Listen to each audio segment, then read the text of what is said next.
दोस्तों, मैं एक ट्रक ड्राइवर हूँ और मैं उस शाम 6 बजे अपनी ट्रक लेकर लत्तीपुर की ओर जा रहा था। मेरे साथ मेरा खलासी भी मौजूद था और रात होने वाली थी। मेरा नाम दोस्तों राजेंद्र है। मैं रोज की तरह उस दिन भी सामान डिलीवरी करने के लिए जा रहा था। ठंड का मौसम था, अंधेरा भी जल्दी हो गया था। उस दिन मुझे चिकन खाने का बहुत ही इच्छा हो रही थी क्योंकि मैंने बहुत दिनों से चिकन नहीं खाया था। मैंने अपने खलासी से बोला, विलास, आज चिकन खरीद लेते हैं, रास्ते में किसी ढाबे पर जाके बनवा लेंगे, क्या कहते हो? विलास ने कहा, ठीक है, खरीद लेते हैं। मैंने बाजार से चिकन खरीदा और अपने ट्रक में रख लिया और गाड़ी को हाईवे की तरफ से लत्तीपुर की तरफ ले जाने लगा। दोस्तों, मैं रास्ते में पहली बार जा रहा था और उस हाईवे पे बहुत सारे ट्रक चल रहे थे। तभी मैंने कुछ दूर जाने के बाद मुझे एक बोर्ड दिखाई दिया। उस बोर्ड पे लिखा हुआ था, लत्तीपुर के लिए यहाँ मुड़े। मैं अपनी ट्रक को उस बोर्ड के पास ले जाकर उस रास्ते पर अपनी ट्रक को ले गया।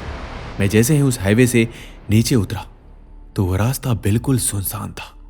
घनघोर जंगल से होकर वह रास्ता गुजर रहा था।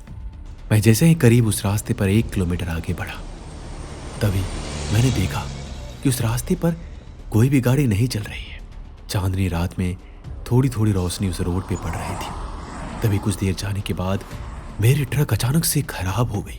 वो अचानक से बंद पड़ गई। ट्रक को बार बार स्टार्ट करने की मैं कोशिश कर रहा था, पर ट्रक स्टार्ट ही नहीं हो रहा था।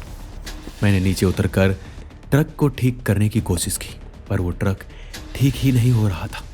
मैंने सोचा कि कोई आएगा तो किसी से हेल्प ले लूंगा, लेकिन उस रोड पर कोई भी गाड़ी आ ही नहीं रही थी। मैंने लगभग 2, 3, 4 घंटे इंतजार कर लिए, लेकिन मुझे एक भी गाड़ी ना आती दिखी ना जाती दिखी। मैं बड़ा सोच में पड़ गया कि ये हाईवे होते हुए भी इतनी सन्नाटा क्यों है। अभी तो मैं जब इस रोड पे नहीं मुड़ा था तब तो सब कुछ सही था। बहुत सारी गाड़ियां चल रही थी, आ रही थी, जा रही थी। अचानक से ये क्या हो गया? मैं अपनी ट्रक में जाकर बैठ गया। अब रात के करीबन 9 बज चुके थे। मुझे भूख भी लग गई थी। मैंने अपने खलासी से कहा, लगता है आज रात यहीं रुकना पड़ेगा और खाना हमें खुद ही बनाना पड़ेगा क्योंकि ये गाड़ी अब यहां से हिलने भी वाली नहीं है।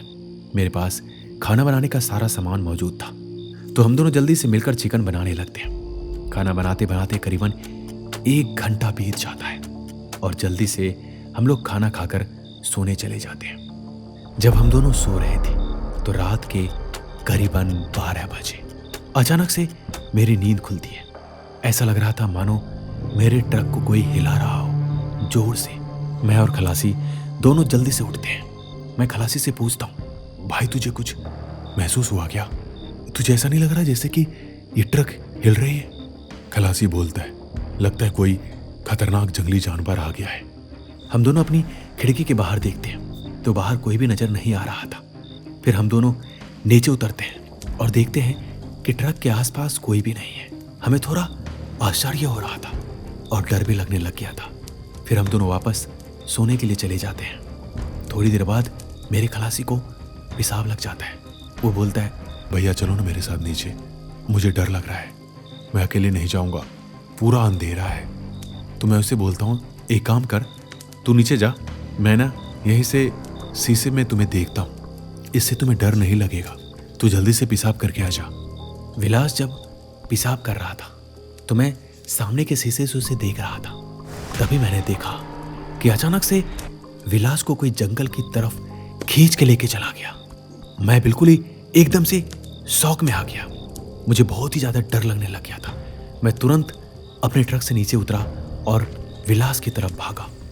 मैं जब उस पेशाब करने वाली जगह पे पहुंचा तो मैंने देखा कि विलास वहां नहीं है।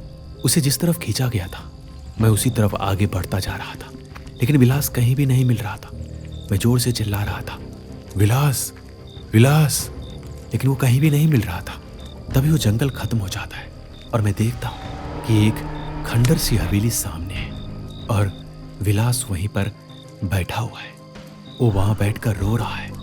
जब मैं उसके पास पहुंचता हूँ तो वो तेज गति से सामने की तरफ भाग जाता है रोते हुए। जब मैं उसका पीछा करते करते जाता हूँ तो देखता हूँ कि मैं एक गांव में आ गया हूँ।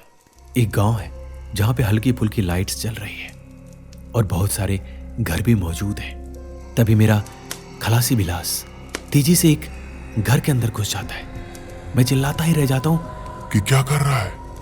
अब मैं उस घर की तरफ जाता हूँ और जैसे ही मैं उस कमरे में घुसता हूँ जहाँ विलास घुसा था, मैं देखता हूँ कमरा पूरा खाली पड़ा हुआ है और रूम पूरा अंधेरा है।